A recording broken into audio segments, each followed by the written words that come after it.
Every opening chapter must do these three things. What's up, guys? My name is Brandon McNulty. I'm a writer, I'm the author of Bad Parts, and welcome to my writing channel. Today we're going to be talking about opening chapters, and your story's opening chapter is by far the most important one in your story. If you screw up the opening chapter, you are sending a bad message to the audience. You're saying that, you know what, I don't know how to do this opening chapter, so there's a very good chance that I don't know how to do the rest of the story, so maybe you should stay away from this book. But you don't want your audience to think that, and luckily for you, today I have 3 tips that'll help you nail down an opening chapter. Now, the first of these 3 tips is that an opening chapter must signal the genre of the story. And this sounds pretty obvious, but you'd be surprised how many writers make a mistake by, for instance, writing an urban fantasy novel that opens up with a scene that contains no fantasy elements. Or they write a horror novel that opens up with a scene that contains no mystery or no suspense or no terror.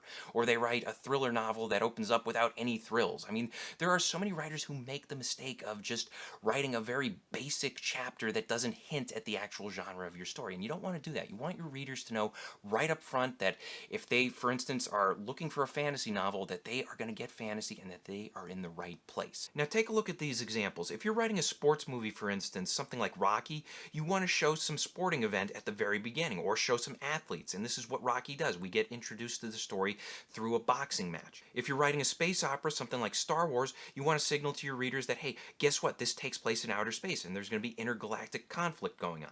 If you're writing an adventure story, something like Raiders of the Lost Ark, take us on an adventure right up front. Take us to a location we're not familiar with and have us go into a tomb or some other cool place.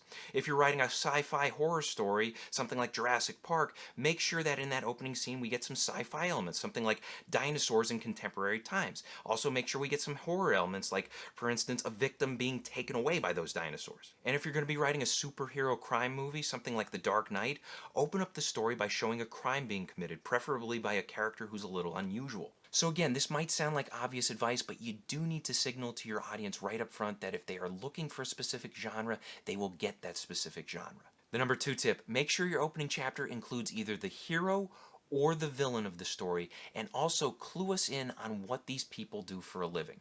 And this is so important. One of the biggest mistakes you can make is by opening your chapter with somebody who just isn't important to the story.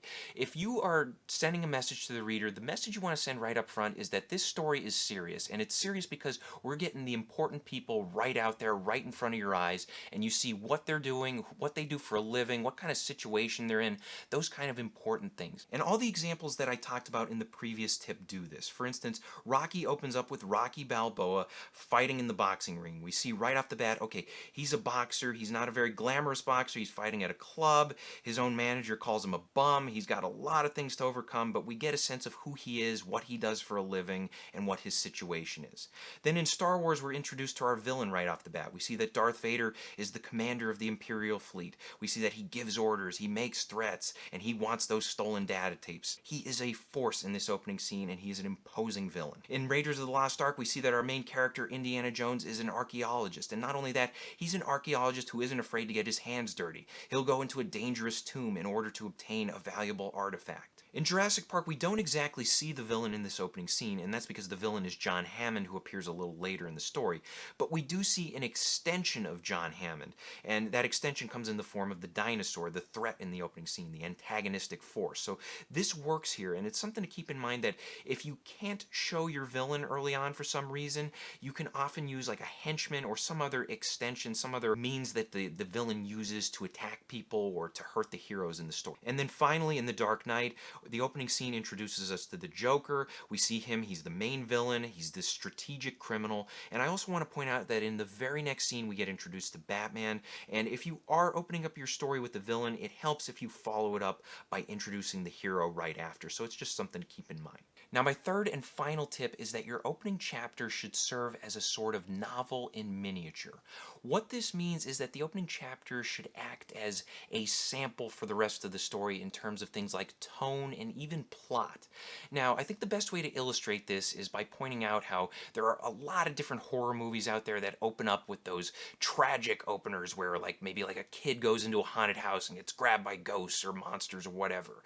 And we open up with that tragic opening scene, scene, and then the rest of the movie involves a family moving into that same house, or a bunch of teenagers going into that same house to party, and then they get attacked by the same ghost or whatever it is. And this is such a valuable technique that a lot of writers are simply not aware of, but it's something that can be very effective, and it can send the right signals to your audience. It basically tells them that, hey, this opening chapter is a teaser for what is to come. And all the examples we talked about today pull this off. For instance, Rocky opens up with Rocky Balboa fighting for self-respect in the ring, and over the course of the story, he is constantly fighting for self-respect, whether it's in his daily life or in the boxing ring or pretty much anywhere. Then in Star Wars, the opening scene involves the Empire chasing down the Rebel Alliance while the rebels are trying to escape and trying to gain an edge over the Empire. And this is exactly what the entire rest of the story is about. It's about the Empire chasing down Luke, chasing down the data tapes, and they're chasing down Luke and his crew, whether it's on Tatooine or it's on the Death Star, or it's when they're leaving the Death Star, or it's in the trench run at the end,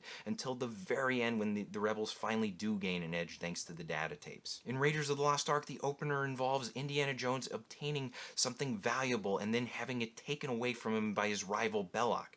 And this happens again and again over the course of the story. Everything that Indy values in this story, whether it's his love interest Marion or the Ark of the Covenant, is eventually taken away from him at some point by Belloc.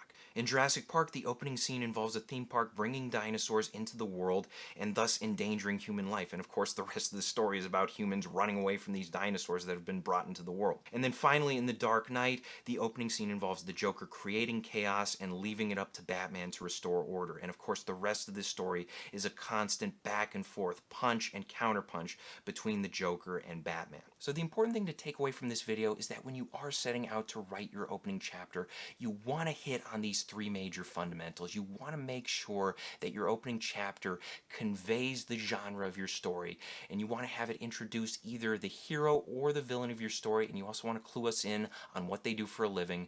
And then finally, you want your opening scene to act as a novel in miniature and give the audience a hint of what is to come. And hopefully it's a great hint. Hopefully it's something that excites your audience and gets them energized for the rest of the story. So I hope this helps. Question of the day: what is your favorite opening scene from a movie? And do these 3 tips apply to it? Let us know in the comments section below. Thank you guys for watching. If you want to support the channel, please pick up a copy of Bad Parts if you haven't already. Also, be sure to check out my other videos, hit the like and subscribe buttons for me, share this video with a friend, and as always, remember to keep on writing.